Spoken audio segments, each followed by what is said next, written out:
जय हिंद दोस्तों। RAS की वैकेंसी निकल गई है। अब मैं आपको बताता हूं कि फर्स्ट अटेम्प्ट में ही कैसे इसे क्लियर किया जाए, कैसे योजना बनाई जाए। लेकिन सबसे पहले आपको पता होना चाहिए इसका पैटर्न क्या है। तो आपको बता दूं, कई तरह के भ्रम होंगे, आपके कई सवाल होंगे, हो सकता है सबके जवाब आपको मिल जाए। सबसे पहले हम देखते हैं कि इस एग्जाम का पहले चरण में होता है प्री एग्जाम, यानी प्रारंभिक परीक्षा। प्रारंभिक परीक्षा में एक ही पेपर होता है, याद रखिए एक ही पेपर। वह पेपर जीके का होता है। जीके मतलब जनरल नॉलेज, सामान्य ज्ञान। उसमें कुल 150 क्वेश्चन आते हैं, 150, और हर एक प्रश्न 4/3 नंबर का होता है। 4/3 यानी 1.33 मार्क्स के होते हैं। आपको 2 घंटे में वह पेपर पूरा करना होता है, और आपकी जो मेरिट बनती है उस मेरिट के आधार पर जितनी पोस्ट होती है उसके 15 गुना कैंडिडेट को मेन एग्जाम के लिए क्वालिफाई माना जाता है। यहां पर आपके लिए यह जानना इंपॉर्टेंट है कि इसमें निगेटिव मार्किंग होती है। आप जितने मार्क्स लाते हैं, मतलब जो आप एक प्रश्न अगर 4/3 मार्क्स का है तो 1/3 जितने अंक का है उसका 1/3 गलत आंसर देने पर काट लिया जाएगा। ये तो हो गया गलत आंसर। अगर आप उत्तर नहीं देते हैं तो घबराने की जरूरत नहीं है। माइनस मार्किंग गलत आंसर पर है, उत्तर नहीं देने पर आपका कोई अंक नहीं काटा जाएगा।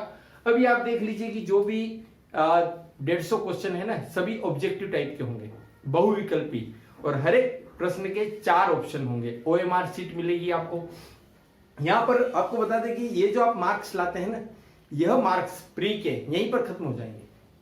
यह केवल क्वालिफाइंग एग्जाम है। इसके रिजल्ट के आधार पर आपको मेन एग्जाम में बैठने की अनुमति दी जाएगी, लेकिन अंतिम मेरिट में यह अंक नहीं जोड़े जाएंगे। तो क्या प्री की कोई वैल्यू नहीं है? अरे सबसे ज्यादा वैल्यू है। अगर आप मेन एग्जाम में एंटर ही नहीं कर पाए, अगर आप प्री में सिलेक्ट ही नहीं हो पाए, तो फिर मतलब ही क्या रहेगा। इसलिए इसके इंपोर्टेंस को आप जरा भी कम मत आंकिए। मैं आपको पैटर्न बता रहा हूं। यहां पर आप और देख लीजिए कि सिलेबस क्या है। तो सिलेबस बहुत ऐसा कोई टफ नहीं है। यह वही सिलेबस है जो हम में से अधिकतर कैंडिडेट कई तरह की कंपटीशन एग्जाम्स दे रहे हैं और जो तैयारी कर रहे हैं। मुश्किल से 5, 10, 15% एक्स्ट्रा होगा। बाकी आप जो पढ़ रहे हैं उसी को थोड़ा अच्छे से मॉडिफाई करके पढ़ लीजिए। राजस्थान का इतिहास, कला एवं संस्कृति, ये सभी राजस्थान के चल रहे हैं। साहित्य, परंपरा, विरासत, कई जगह विरासत की जगह धरोहर शब्द भी काम में आ सकता है। और भारत का इतिहास, विश्व और भारत का भूगोल। फिर देख लीजिए राजस्थान का भूगोल, भारतीय संवैधानिक, भारत का जो संविधान है, राजनीतिक व्यवस्था एवं शासन प्रणाली। यहीं पर अगर हम राजस्थान का देख लेते हैं कि राजस्थान की राजनीतिक व्यवस्था एवं प्रशासनिक व्यवस्था। इसके अलावा प्री के सिलेबस में और क्या है? अर्थशास्त्रीय अवधारणाएं एवं भारतीय अर्थव्यवस्था, राजस्थान की अर्थव्यवस्था, विज्ञान एवं प्रौद्योगिकी, तार्किक विवेचन एवं मानसिक योग्यता तथा समसामयिक घटनाएं। अब इनमें आपको ध्यान रखना है कि आपके जिस फील्ड से भी सिलेबस का कोई भी पोर्शन हो, लेकिन करंट में उसमें क्या चल रहा है। समसामयिक घटनाएं तो आप यूं मत सोचना है कि ठीक है थोड़े से क्वेश्चन इससे आएंगे। कोशिश यही होती है कि हर एक पार्ट से वही क्वेश्चन पूछे जाए जिसकी वर्तमान में रिलेवेंसी हो। ठीक है। अब प्री में आपको अभी फिलहाल तो अपना पूरा फोकस, पूरा ध्यान प्री पर ही देना है, लेकिन आपको ये पता होना चाहिए ना कि प्री के बाद क्या होगा। तो याद रखिए जितनी पोस्ट है उसके 15 गुना के लगभग कैंडिडेट को मेन एग्जाम के लिए क्वालिफाई किया जाएगा। तो जो मेन एग्जाम है ना, वह दूसरा चरण। कई विद्यार्थी नादानी में RAS एग्जाम के 3 चरण मानते हैं, प्री, मेन और इंटरव्यू। नहीं, पहला तो हो गया प्री और दूसरा होता है मेन। मेन के ही अपने आप में फिर 2 पार्ट है, लिखित परीक्षा और साक्षात्कार। तो मेन में 4 पेपर होते हैं। इनमें से 3 पेपर, फर्स्ट, सेकंड और थर्ड, वो होंगे जीके एंड GS, यानी सामान्य ज्ञान एवं सामान्य अध्ययन के उसके होते हैं। ठीक है। हर एक, और चौथा पेपर होगा लैंग्वेज। चारों पेपर 200-200 अंकों के होंगे और चारों पेपर के हल करने के लिए आपको 3-3 घंटे दिए जाएंगे। यहां पर आपके लिए जानना जरूरी है कि चौथा पेपर लैंग्वेज का होगा। हम पहले चौथे पेपर पर बात कर ले। लैंग्वेज में उसमें हिंदी और अंग्रेजी, सामान्य हिंदी और जनरल इंग्लिश, यह उस चौथे पेपर में शामिल है। 120 नंबर के तो होंगे हिंदी के क्वेश्चन और 80 नंबर के होंगे इंग्लिश के क्वेश्चन। अब हिंदी और इंग्लिश चूंकि लैंग्वेज है, लेवल क्या है, सीनियर सेकेंडरी, यानी 12th तक की एग्जाम के सिलेबस में जो चीजें शामिल है उस स्टैंडर्ड के क्वेश्चन आपसे पूछे जाएंगे। ये होगी चौथे पेपर की बात।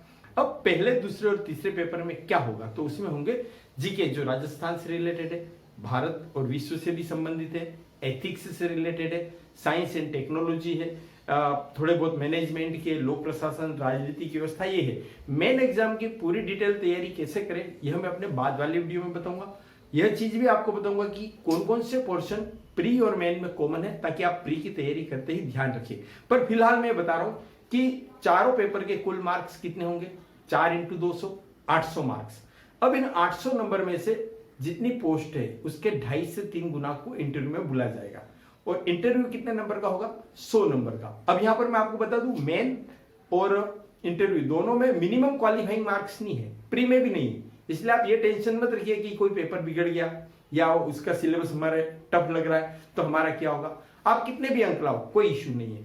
अब चारों पेपर के आधार पर आपको नंबर नहीं बताएंगे, रिजल्ट डिक्लेयर करेंगे उसमें आपको इंटरव्यू के लिए क्वालिफाइड घोषित कर देंगे। तो इंटरव्यू होगा 100 नंबर का, तो 800 रिटर्न एग्जाम के और 100 नंबर इंटरव्यू के। 900 मार्क्स में से आपकी क्या होगी, मेरिट डिसाइड होगी। और नॉर्मली जो राजस्थान के टॉपर भी होते हैं, जैसे अभी जो मुक्ता जी टॉपर रही है, उनके 526 मार्क्स आए, तो बहुत ज्यादा, ये तो टॉपर है। बाकी जो लास्ट कट ऑफ 50% तो टॉपर्स के रहते हैं, लगभग अपन न्यू मान लीजिए 450 होते हैं और ये 526 लाइए तो 60% मान लीजिए, इससे ज्यादा तो नहीं है ना। 58, 57 कट ऑफ नॉर्मली 40% के आसपास पर जाती है, तो आपको ज्यादा मन में टेरर रखने की जरूरत नहीं। आरएस प्री में भी कट ऑफ 39-40%, यानी जनरल कैटेगरी में भी 200 में से जो 78, 79, 80 मार्क्स ले आते उनका सिलेक्शन हो जाता है। कई बार कैंडिडेट एग्जाम की तैयारी शुरू करने के पहले सोचता है आरएस बहुत बड़ी एग्जाम है तो 200 में से कोई 150 या 250 नंबर लाने पड़ते हैं। ऐसा नहीं है, दूसरे परीक्षाओं की तरह भी सामान्य परीक्षा है। इसमें आपको थोड़ा व्यवस्थित अध्ययन करना पड़ेगा, क्योंकि राजस्थान की एक तरह से राजस्थान प्रशासनिक सेवा राज्य स्तर की सर्वोच्च सेवा और प्रभावशाली और पावरफुल पोस्ट मानी जाती है। आप निश्चिंत होकर के पूरे मन से इसकी तैयारी करिए। आपको उज्जवल भविष्य के लिए हार्दिक अग्रिम शुभकामनाएं। धन्यवाद। जय हिंद।